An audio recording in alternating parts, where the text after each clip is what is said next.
ഭാര്യയ്ക്ക് ജോലിയില്ലെന്നും തൻ്റെ സങ്കല്പത്തിനനുസരിച്ചുള്ള സൗന്ദര്യം പോരെന്നും പറഞ്ഞ് ക്രൂരപീഡനം. നാട്ടുകാർ കണ്ടാൽ നാണക്കേട്. വീടിന് പുറത്തു പോകുമ്പോൾ ഭാര്യയെ കൊണ്ടുപോകില്ല. ഇങ്ങനെ കല്യാണം കഴിഞ്ഞ നാൾ മുതൽ ഭർത്താവിൻ്റെ അവഹേളനം കുറെ സഹിച്ചതാണ് മലപ്പുറം എളങ്കൂരിലെ വിഷ്ണുജ എന്ന യുവതി. ഇതിൻ്റെ പേരിൽ ഭർത്താവ് പ്രബിൻ മർദ്ദിക്കുന്നതും പതിവായിരുന്നു. ഒടുവിൽ എല്ലാം സഹിച്ചു മടുത്ത് വിഷ്ണുജ ജീവിതം തന്നെ അവസാനിപ്പിച്ചു. ഇക്കഴിഞ്ഞ വ്യാഴാഴ്ചയാണ് യുവതിയെ ഭർത്തൃവീട്ടിൽ തൂങ്ങി മരിച്ച നിലയിൽ കണ്ടെത്തിയത്. കേസിൽ ഭർത്താവ് പ്രബിനെ മഞ്ചേരി പോലീസ് അറസ്റ്റ് ചെയ്തു. ആത്മഹത്യാ പ്രേരണ, സ്ത്രീപീഡനം എന്നീ കുറ്റങ്ങളാണ് പ്രതിക്കെതിരെ ചുമത്തിയിരിക്കുന്നത്.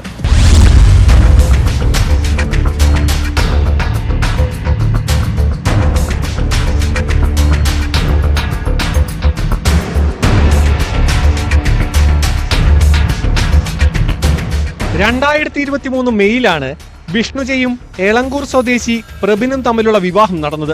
വിഷ്ണുജയെ സൗന്ദര്യം കുറവെന്ന് പറഞ്ഞ് ഭർത്താവ് പീഡിപ്പിച്ചിരുന്നുവെന്നാണ് ആരോപണം. സ്ത്രീധനം നൽകിയത് കുറവെന്ന് പറഞ്ഞ് പീഡിപ്പിച്ചുവെന്നും ജോലിയില്ലെന്ന് പറഞ്ഞ് ഉപദ്രവമുണ്ടായിരുന്നുവെന്നും കുടുംബം പറയുന്നു.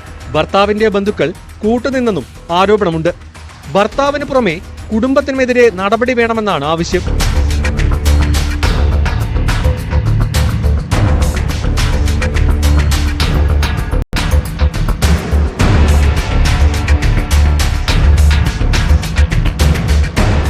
മാനസികവും ശാരീരികമായിട്ടുള്ള പീഡനം, വളരെ കടുത്ത പീഡനം നേരിട്ടിരുന്നത് ഇപ്പോഴാണ് ഓരോന്നോരോന്ന് നമ്മൾ അറിയുന്നത്. അതായത് അവളൊപ്പം പഠിച്ച കൂട്ടുകാരികളും ഒക്കെ പറഞ്ഞു, അവരൊക്കെ ഓരോന്നൊരുക്കാണ്ട് അത് ഇതൊക്കെ കാര്യങ്ങളൊക്കെ ഉണ്ട്, തെളിവുകളൊക്കെ ഉണ്ട്. ശക്തമായ നടപടി. എൻ്റെ കുട്ടീനെ എൻ്റെ കുടുംബത്തിൻ്റെ ആവശ്യം അവന് വധശിക്ഷ വരെ വാങ്ങിക്കൊടുക്കണം എന്നുള്ളതാണ്. അതാണ് എന്നാലേ എനിക്ക് നീതി കിട്ടുള്ളൂ. കേസിൽ വിഷ്ണുജിയുടെ ഭർത്താവ് പ്രബിന്റെ അറസ്റ്റ് പോലീസ് രേഖപ്പെടുത്തി. ആത്മഹത്യാ പ്രേരണ, സ്ത്രീ പീഡനം എന്നീ കുറ്റങ്ങളാണ് പ്രതിക്കെതിരെ ചുമത്തിയത്. മഞ്ചേരി പോലീസാണ് പ്രതിയെ അറസ്റ്റ് ചെയ്തത്. എന്നാൽ വിഷ്ണുജിയുടെ കുടുംബത്തിന്റെ ആരോപണങ്ങൾ കുടുംബം തള്ളി. വിഷ്ണുജിയും പ്രബിനുമായി ചില അഭിപ്രായ വ്യത്യാസങ്ങൾ ഉണ്ടായിരുന്നു എന്നും എന്നാൽ മറ്റാരോപണങ്ങൾ ശരിയല്ലെന്നുമാണ് കുടുംബത്തിന്റെ പ്രതികരണം.